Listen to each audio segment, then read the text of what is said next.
Welcome to IBTV. Kakinada జిల్లా తుని నియోజకవర్గం కోటనందూరు మండలంలో అభివృద్ది కార్యక్రమాలు కొనసాగుతున్నాయి. కోటనందూరు గ్రామంలోని జిల్లా పరిషత్ ఉన్నత పాఠశాల ప్రాంగణంలో నిర్మించిన బాలికల వసతి గృహాన్ని ఎమ్మెల్యే యనమల దివ్య ప్రారంభించారు. సుమారు 2,40,00,000 రూపాయల వ్యయంతో నిర్మించిన కస్తూర్బా హాస్టల్ భవనం విద్యార్థులకు అందుబాటులోకి వచ్చింది. ఈ సందర్భంగా ఎమ్మెల్యే మాట్లాడుతూ గ్రామీణ విద్యార్థులకు ఉన్నత విద్య అందుబాటులోకి తీసుకురావడం ప్రధాన లక్ష్యమని చెప్పారు.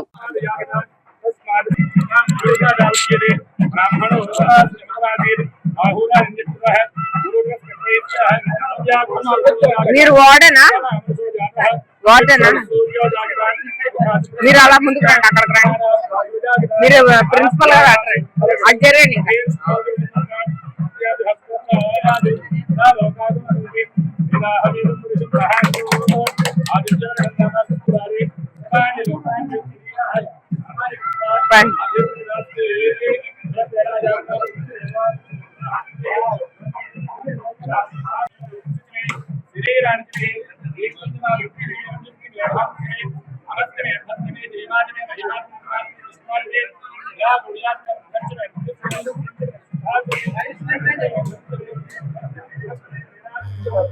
ఇంకెవరున్నారు కటింగ్ కి? మీరు కటింగ్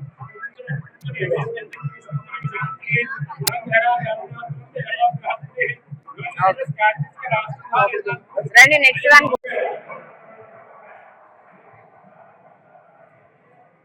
100 పిల్లలకి సరిపోతుందా?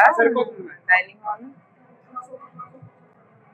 అదే అంటే ముందు లోయర్ సెక్షన్ ఉంటుంది 6th to 8th, తర్వాత 9th to 8th. Okay okay okay. ఎంతమంది పిల్లలు ఉన్నారు హాస్టల్ కంటే? ఇప్పటికి ఆమె ఇచ్చిన అయితే 100 మంది ఉన్నారండి. ఓకే. అకామిడేషన్ కూడా 100 మంది 100 మందేనండి. అంటే మా స్కూల్లో చదివి చెప్తారంటే, కానీ మేమేంటంటే పొరుగురులో ఉన్న వాళ్ళు రమ్మంటున్నాం. Okay okay. అవును, కరెక్టే. మరి పొరుగురులో ఉన్న వాళ్ళకైతే మాకు స్ట్రెంత్ పెరుగుతుంది మేడం. అవునవును. మీరు ఇన్ని చేస్తున్నందుకు పొరుగురులో వాళ్ళకి విద్య అందితే అవును, అది మాకు మీకు అందరికీ హ్యాపీ మేడం. కరెక్ట్, మంచి డెసిషన్. ఓకే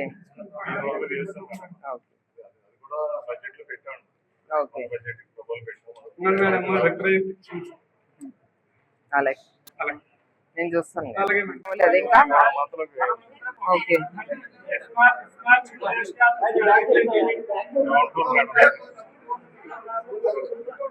వార్డెన్ రూమ్ ఇది. ఓకే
అది మాకు మీకు అందరికీ